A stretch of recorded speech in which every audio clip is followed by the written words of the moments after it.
high school, fortunate enough to get a college scholarship to go. Now, when I say a college scholarship, I mean I was wanting to go play baseball. I wasn't what you call the scholarly type person in high school. So when I went to college, I went for 3 reasons. Hoping to get drafted in pros, party, and meet all the women I could meet. That was my 3 requirements that I wanted to go. Oh, Mom, no, I would stay up here with all the baseball players. I said, we just made that first step towards getting that career. I said, the way things are going right now, nothing can stop me. No, kind of like that Titanic thing, wasn't it? When the captain goes, even if God himself can't sink this ship, you know, I didn't have to, that iceberg did it for him, right? So he didn't have to. I got one knee up on the row bar, sitting in for the row bar, and both hands up there, getting ready to put one leg up so I can stand. And by the time I get a hold, and the Jeep comes to stop, I go flying to the front of the Jeep. My arm hit the top of the windshield. Still have a nice scar. Look at this scar there. Nice scar right there. So it's my battle wound. There. And so flying over the Jeep and everything like that, and land out in front. Of course, Jeep stops about that much from running over.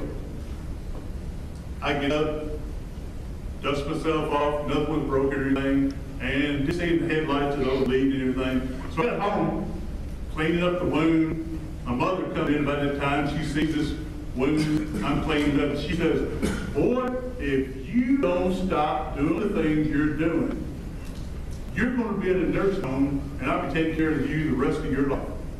Oh, Mom, you worry too much. That's what I tell you. Mom, you worry too much.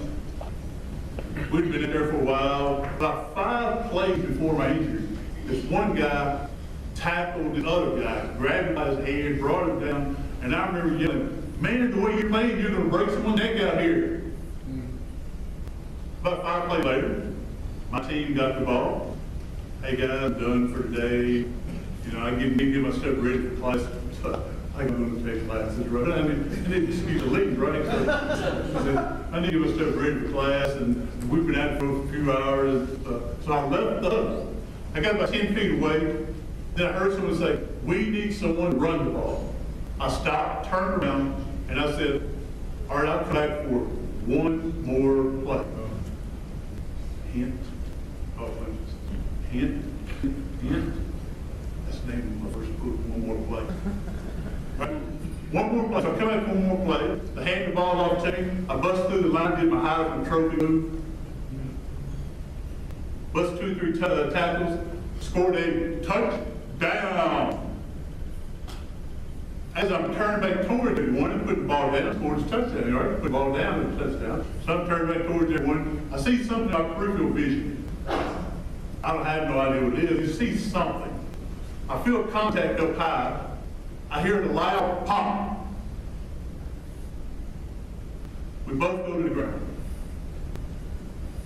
September 11th, 1983. Before the country had their September 11th, 2001 in New York, I had my 9/11 in 1983. Only one of us came up to our feet. It wasn't me. I was paralyzed instantly. One thing I would like to go a little bit further with that, we need to learn to forgive ourselves. We're going to goof up, and we're not going to be a Christ-like on some things. Someone's going to cut me off the road. I'm going to say a few of those words I shouldn't say in public, but I'll be in my car though, okay? And then I know that's not Christ-like, and then I forgive, forgive myself, ask for repentance. Okay? I'm stumping my toe going out, hitting the door somewhere, and I'm going, whoa, and get all mad and everything. Ask for forgiveness. So we need to learn to forgive ourselves as much as forgiving everyone else. Sometimes Satan will remind you enough of the wrongs you do. Kick him out of your head because you have forgiven yourself for what happened. So then someone at school where I was teaching, they said, hey James, you ever think about getting one of them dogs that bring a phone to you? Well, yeah, I did 10 years ago. I filled out the paperwork, and then I started thinking, well, there's people worse shape than me that need that dog, so I didn't mail it in. Well, how's that going for you now? Come here. Get up here. Up. Hey. Hey. Say hello to everybody. Sit up. There you go. Sit. Sit. Ricardo, if I was to fall again, he would bring a phone to me now. One day I was transferring out of my bed into the chair, and I was like half on the chair, half on the bed, and ready to hit the floor. And so I reached for my cell phone, which I started putting when I transferred right by the bed. And so I knew that I was going to possibly hit the floor. So I reached for the phone, and I dropped it and went underneath the bed. So I was going, oh man, what am I going to do? I don't want to get on the floor and go, wait, I got a dog that's going to get that phone for me. So I hollered, Ricardo! Didn't I say, do you remember that day, Ricardo? You remember that day? Say yes. You do? Good boy, all right. And I said, Ricardo, get the phone. It's under the bed. Get the phone. Ricardo dove underneath that bed and everything, that tail just a wag and everything like that. He backed up out of there, and I'm going, yes. And I looked, and he had a squeaky toy. Ricardo,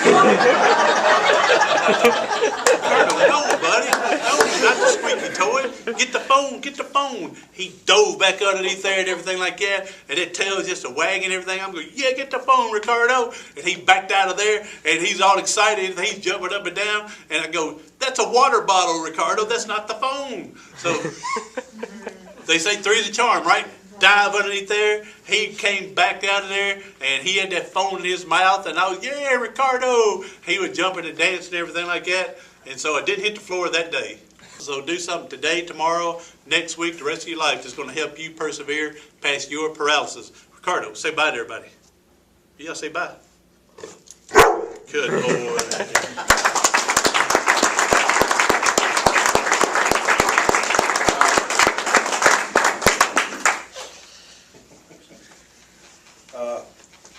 James, thanks. You know, I think there are two responsibilities of a Christian: to define reality, which is the truth, and to keep hope alive. And I think you'll all agree with me that Dr. James Perdue, my friend, and Ricardo kept hope alive for us today. Perspective, isn't it? And I'm going to put on my sales hat. James would never mention this. I asked him to bring his books. He's got his books in the back. There are two of them. You buy both for $20 and buy one for $15. And he had never mentioned that. I just, James, thank you. You're my friend. And again, no such thing as coincidence.